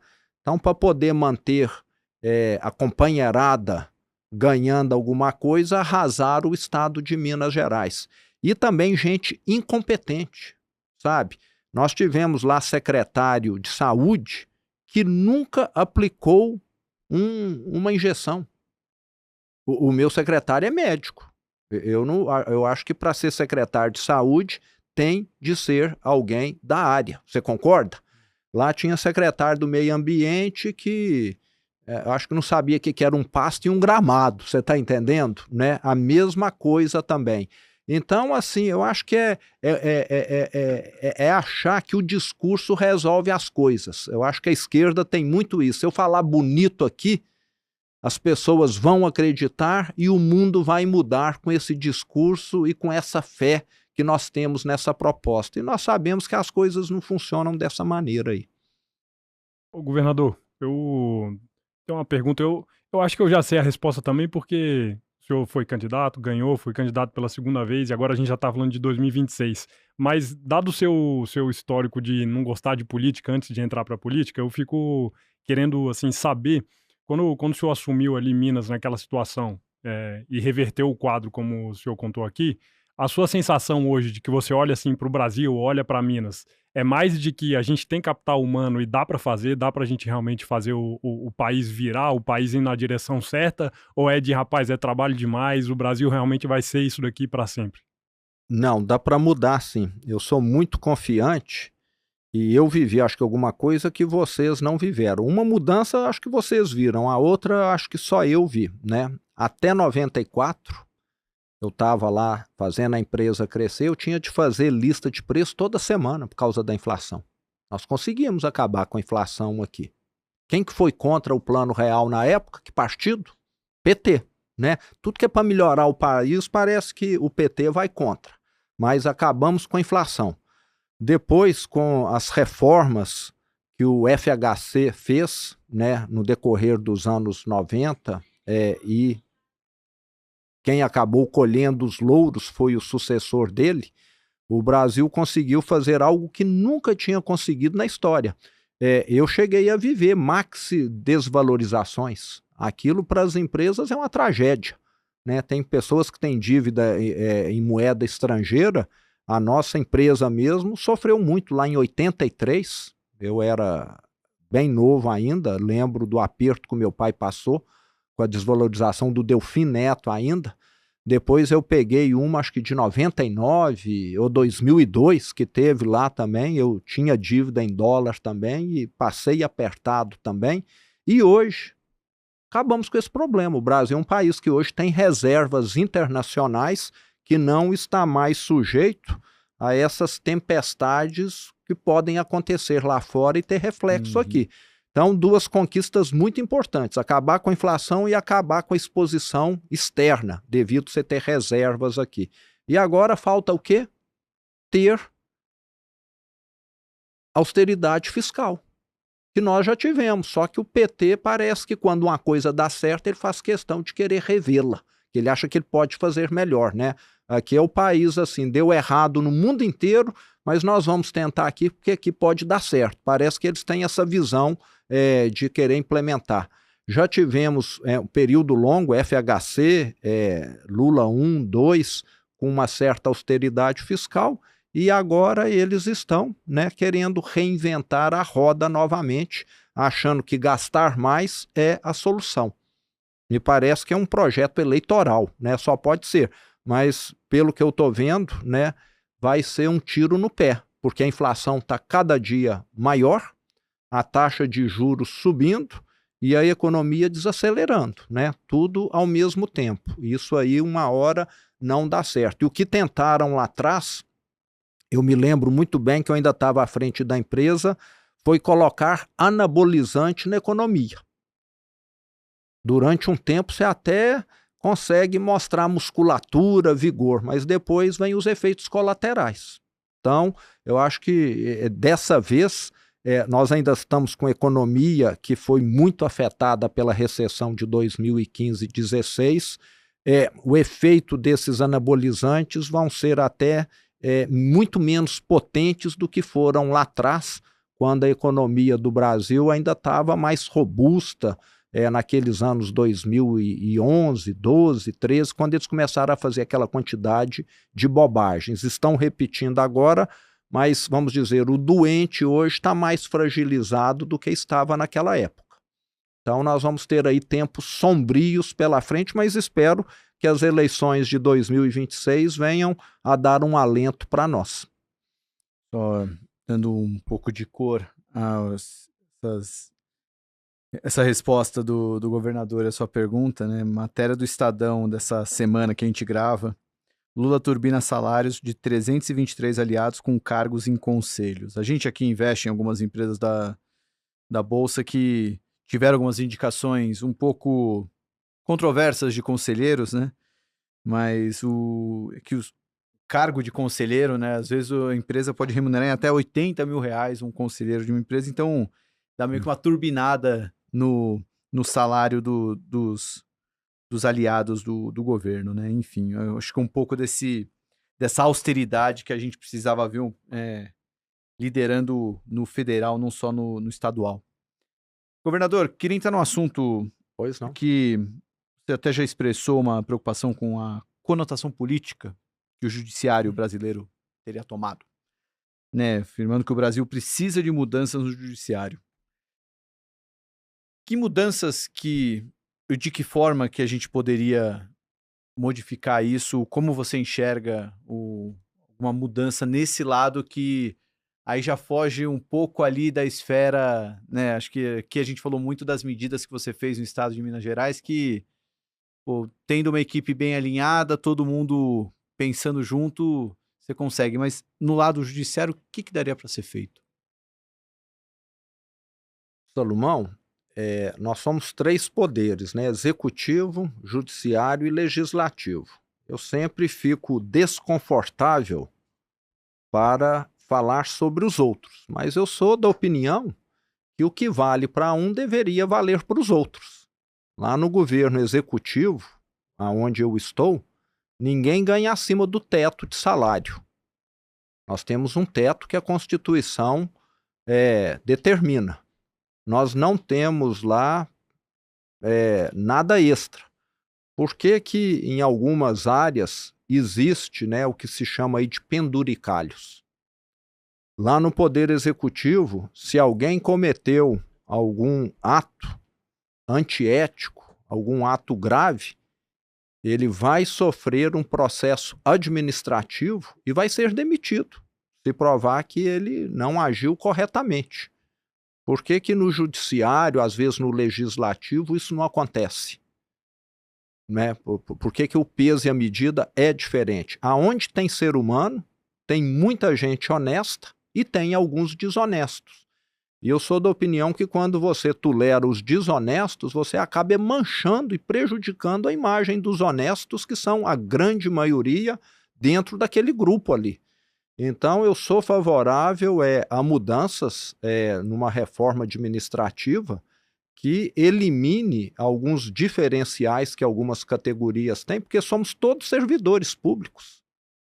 Sou governador de Minas, eu não tenho penduricalho, eu não tenho uma série de privilégios, e por que que algumas categorias precisam disso, sendo que já recebem até super salários já? Você concorda? Alguém quer enriquecer, venha ralar aqui igual vocês, não é isso? Monta um escritório de advocacia, vai atrás de cliente, aí você vai ganhar 1 milhão, 2, nós vamos ficar caladinhos. Agora, querer ganhar do pagador de impostos, aí não está certo, não. Querer ganhar da estrutura pública, a estrutura pública foi feita para servir. Parece que esse é o problema aqui do Brasil. E não para privilegiar alguns que acham que podem ser privilegiados. Acho que todos têm direito de querer ser milionários, bilionários, mas não no setor público. Lá, você está lá para obedecer à lei. Tem um teto de salário, você tem de saber que aquele ali é o máximo que você vai ganhar. Agora, o seu plano pessoal é ganhar muito mais, vai para o setor privado. Agora, parece que tem gente que quer ficar no setor público, com segurança, com estabilidade, com poder, e mexer as regras em favor próprio ou da sua categoria. Aí está errado. Então, eu vejo que há um desbalanceamento muito grande deputado federal fazendo barbaridades aí e o corporativismo mantendo ele lá. Não, né? O pessoal nem fica corado, né? Não, mesmo com a exposição que tem, não há constrangimento. E isso seria ótimo para a grande maioria dos funcionários públicos que estão submetidos ao que eu estou falando. É uma minoria que não está, você está entendendo? E que acaba ficando mal vista por causa de um grupo, sei lá, de 5%, que tem privilégios, que tem um tratamento diferenciado. Então, assim, causa muita indignação você ver, né? Alguém cometer um crime, em vez de ser demitido, ele é afastado, ele é premiado, você concorda? Aposentadoria compulsória. Férias de 2 meses por ano, porque aqui a carga de trabalho é maior. Eu queria que eles me acompanhassem. Visitar em 10 cidades num dia, como eu fiz aí há pouco tempo atrás. Entendeu? Você acorda às 6 horas da manhã, se der tudo certo, 11 horas, você chega no hotel. Tá entendendo? Né? Então, 11 da noite.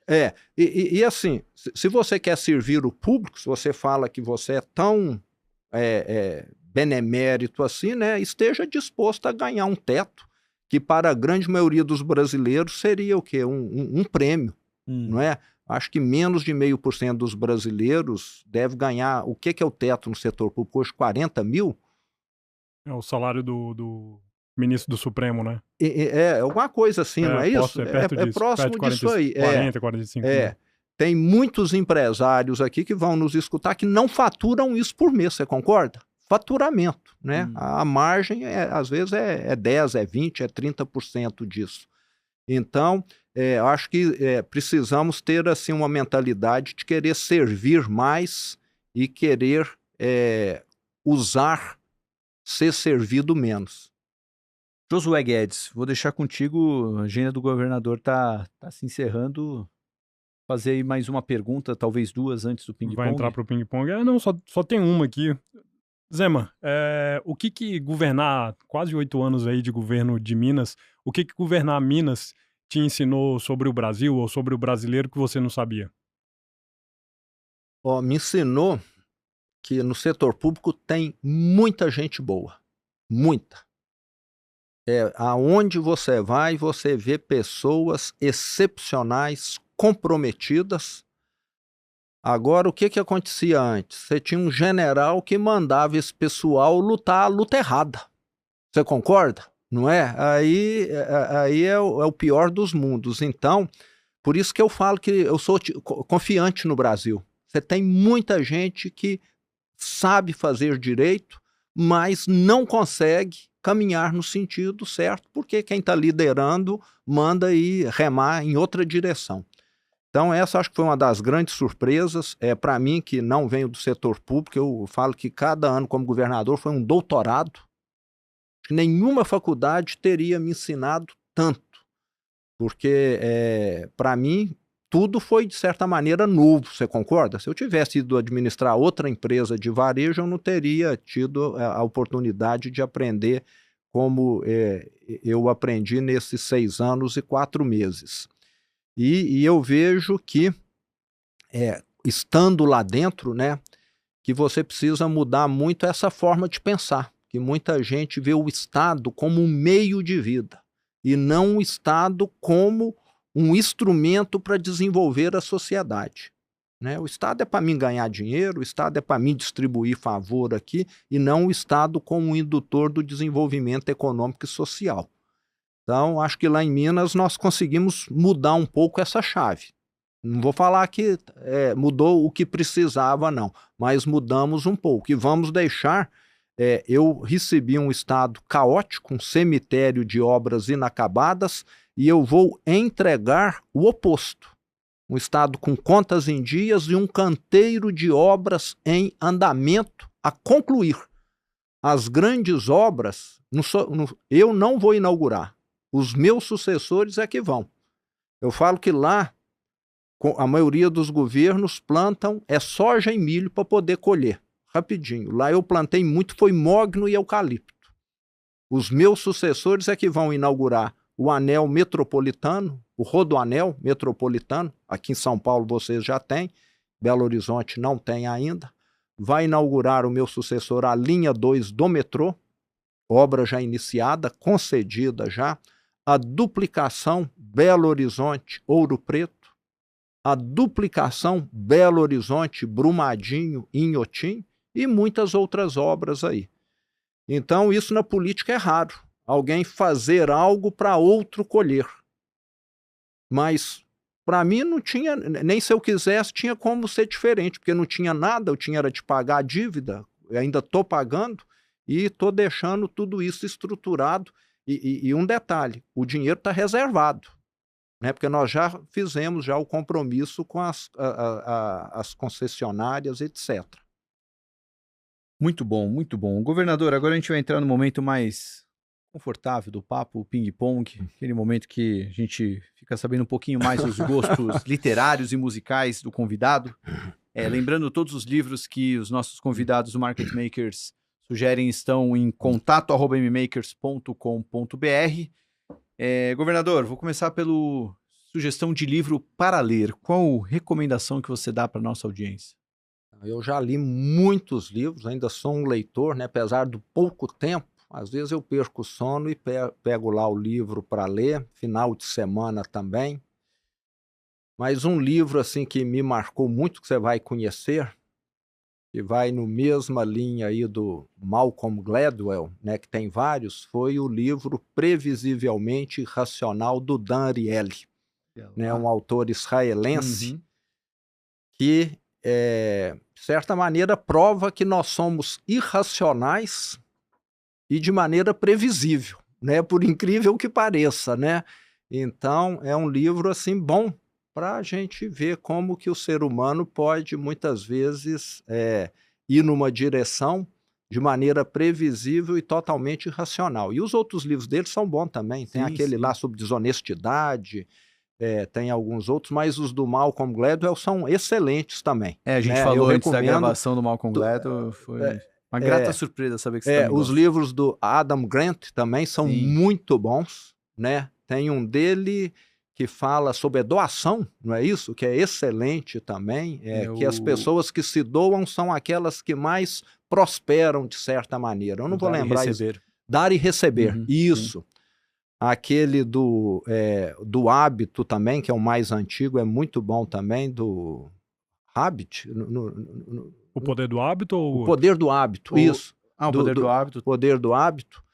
E o do Prêmio Nobel também, aquele Rápido e Devagar, excelente também, isso, Rápido e Devagar. Então, são muitos aí que legal, acho que são livros assim que ensinam sobre a natureza humana e faz a gente até ter mais cuidado com aquilo que nós fazemos e decidimos, você concorda?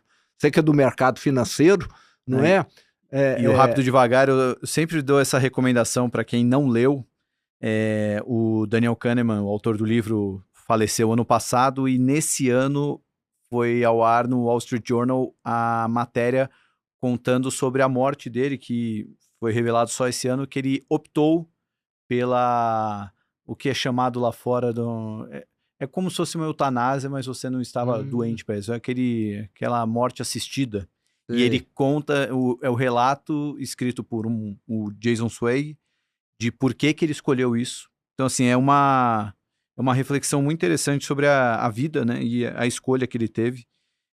Um cara que realmente pensava muito diferente. Acho que é uma pena que esse pessoal da esquerda não leia muito esses livros, né? Você concorda? Né? E não são livros ideológicos, nada, só falam sobre a natureza humana. Quem entende um pouco da natureza humana sabe que essas propostas da esquerda nunca vão dar certo.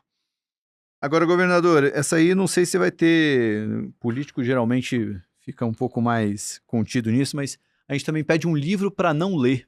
Você tem uma recomendação de livro para não ler?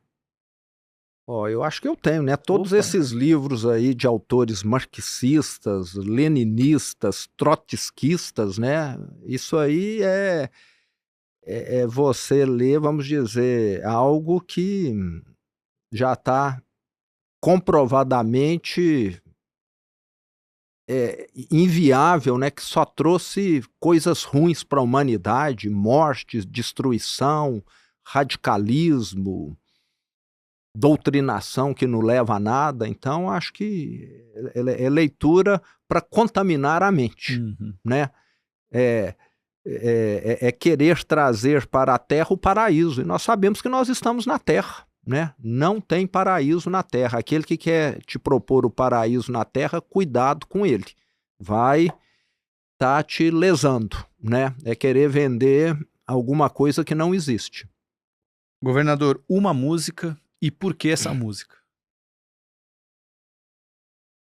Bom, o filme é antigo, mas eu assisti ele, eu me lembro, fazendo ensino médio em Ribeirão Preto, eu gostei demais da música Sounds of Silence, do Simon e do Garfunkel. Muito bom. Daquele filme A Primeira Noite de um Homem, né? Acho que naquela época lá eu estava um pouco apaixonado, então eu escutava a música mais ainda, sabe? Então me marcou muito. Eu gosto, né? É uma melodia muito bonita. São vivos ainda, né? Os cantores, não são, né? Mas não vamos ficar só numa, não. Eu gosto muito das músicas do Simple Minds também. Olha lá. Né? E vamos pegar brasileiro também. Gostava muito das músicas do Rich, Menina Veneno, olha, né? lá. E outras lá também que tinha. Então, temos de lembrar dos brasileiros aqui também. Muito bom, muito bom. Um convidado que você gostaria de ver aqui contando a história dele para nós no Market Makers? Eu gosto dele, estive com ele ontem, né? Um empreendedor nato.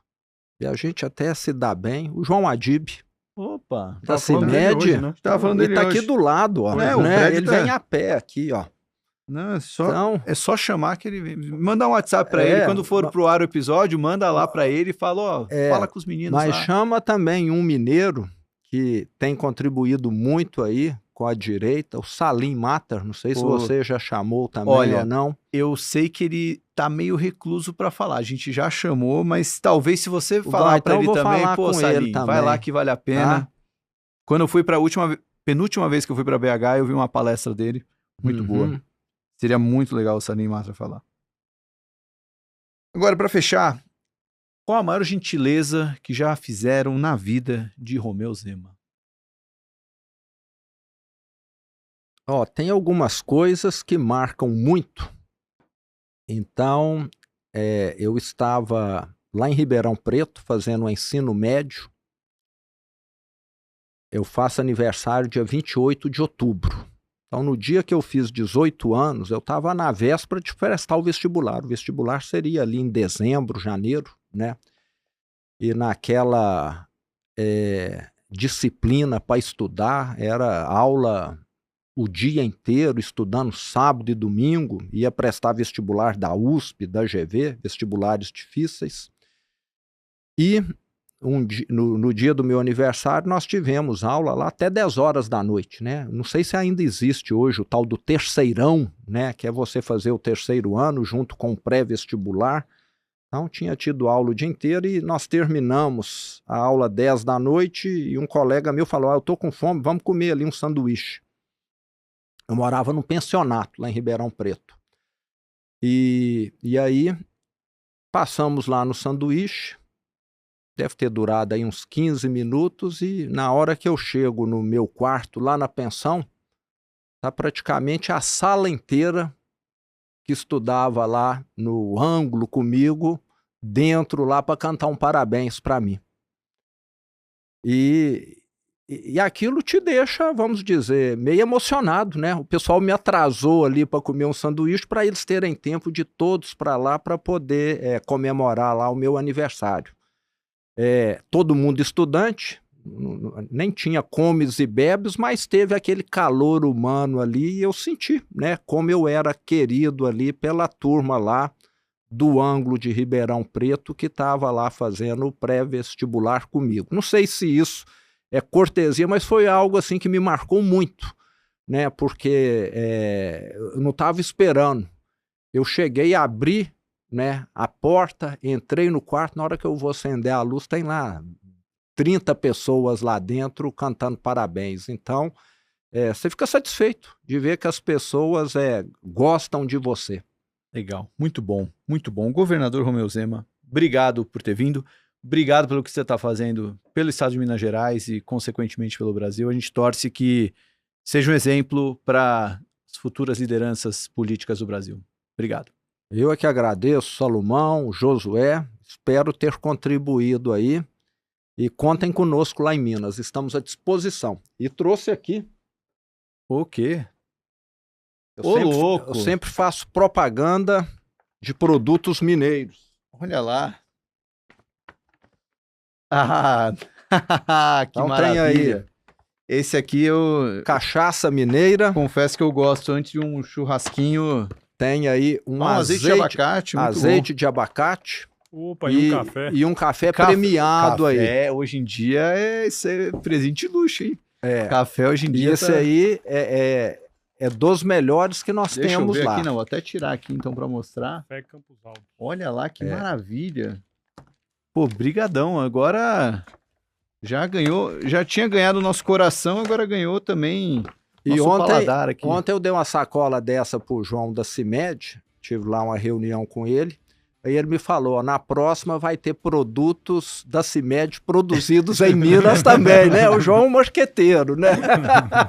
Excelente. Então, a sacola nossa está encorpando com o tempo aí, né? Tudo produção mineira. E a gente costuma levar queijo, mas como a viagem foi meia longa, queijo estraga. Da próxima eu trago. E eu fiquei até pensando aqui, devia ter trazido um pãozinho, uma cestinha de pãozinho de queijo pra gente colocar pro governador comer aqui, mas pô, com esse daria um contexto aqui, bom, né? Mas já e abacate, esse azeite é algo meio novo. Abacate é uma azeitona gigante. Não sei se você já tinha parado para pensar, eu não sabia não. Quando eu fui lá conhecer essa produção, ela tem óleo tanto quanto a azeitona. E o azeite é excelente. Quem quiser saber se é bom ou não, depois vai lá no Salomani no meu Instagram, eu vou fazer um react. Mas quem sabe a gente faz a segunda edição lá em Minas, em 26, né? Aí a gente come um queijinho lá com o governador. Vai ser maravilhoso. Então, convidados. Bom, pessoal, desse jeito a gente se despede aqui. Valeu demais quem acompanhou até o final. Like no vídeo, se inscreve no canal. Toda terça e quinta, 18 horas, tem episódio novo do Market Makers. Lembrando que a gente não é só podcast, temos a nossa newsletter para mais de 50 mil pessoas, temos o M3 Club, nossa consultoria e muitas coisas mais que você encontra em mmakers.com.br. Até a próxima e tchau!